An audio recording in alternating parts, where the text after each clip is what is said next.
Okay, so let's get right into this incredible story about how a person's identity is truly forged when absolutely everything is taken away. We're going to go from the highest seat of power right down to the mud of an open road, and it all boils down to one simple question: who are you when you have nothing left? I want you to really picture this.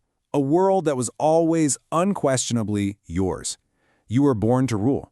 Your whole life was shaped by this kingdom that stretched across 3 rivers and 100 villages. Every morning, you didn't wake up to an alarm clock, you woke up to cathedral bells and the complete certainty that the crown, the throne, the future, it was all yours. That wasn't just a fantasy, that was your life.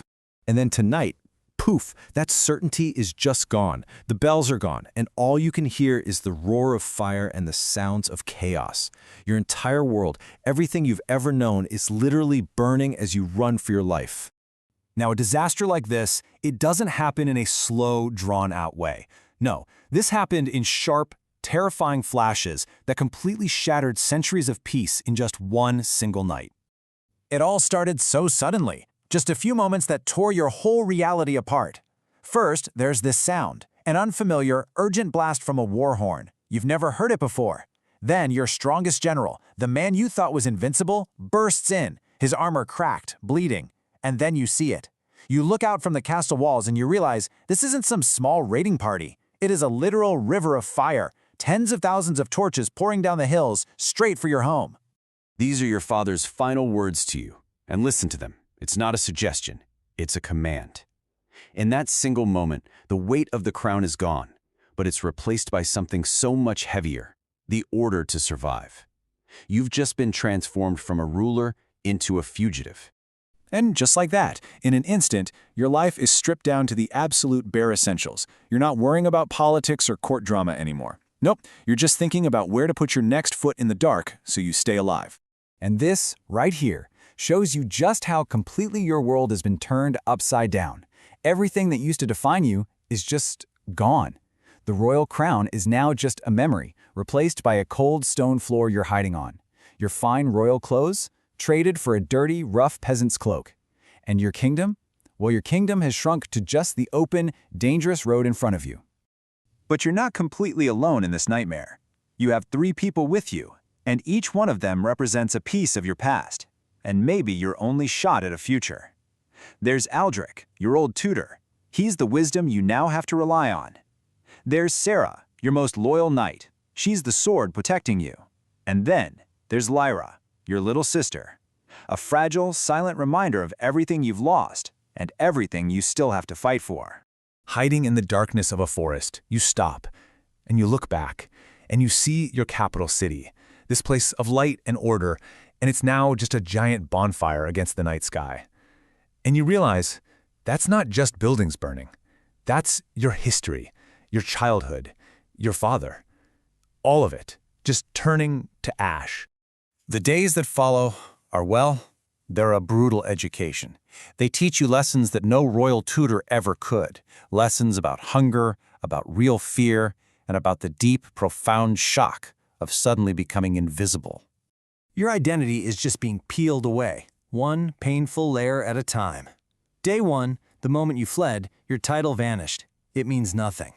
By day 2, comfort is a distant memory. You're sleeping in the rain, eating whatever scraps you can find.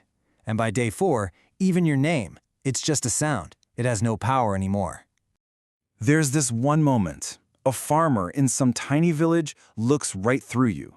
Not with disrespect, not with hate, just with total indifference, like you're not even there.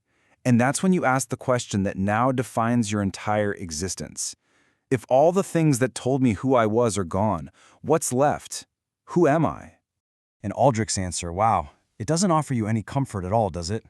It's just the harsh, cold truth of your new reality. Your identity isn't something you're given anymore. It's something you have to earn, moment by moment, just by surviving. So just when you think you've hit rock bottom, when a tiny flicker of hope appears, you're almost to a safe border, the floor completely drops out from under you.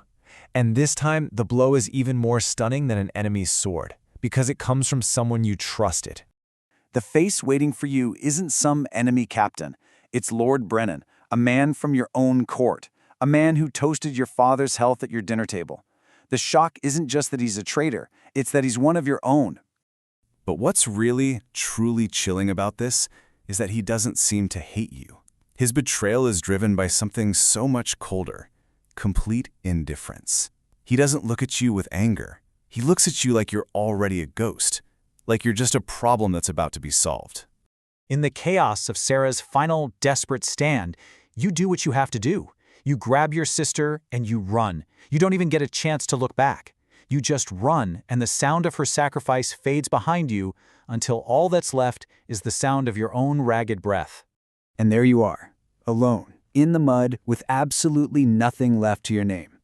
But it's here, in this moment of total loss, that you finally discover what actually matters. A new, unshakable purpose is born from the ashes. You make a decision, not as a ruler trying to get revenge, but as a survivor with one thing left to protect. Your fight is no longer about a kingdom or a crown or a name. It's for the small, breathing weight of your sister against your shoulder. That is the only kingdom that matters now. So here it is. This is the core takeaway from this entire journey. Your real strength, it isn't found in a title or behind some big castle walls. It's not attached to a name that people recognize. Your true identity, what really defines you, is forged in that one moment when you have nothing left to lose and you still choose to fight for something. The kingdom may have fallen, sure, but as you stand up and start walking toward a new dawn, you realize that you haven't. And that leaves all of us with a pretty powerful thought to sit with. When all of your own labels are gone, what's the one thing you would still have left to fight for?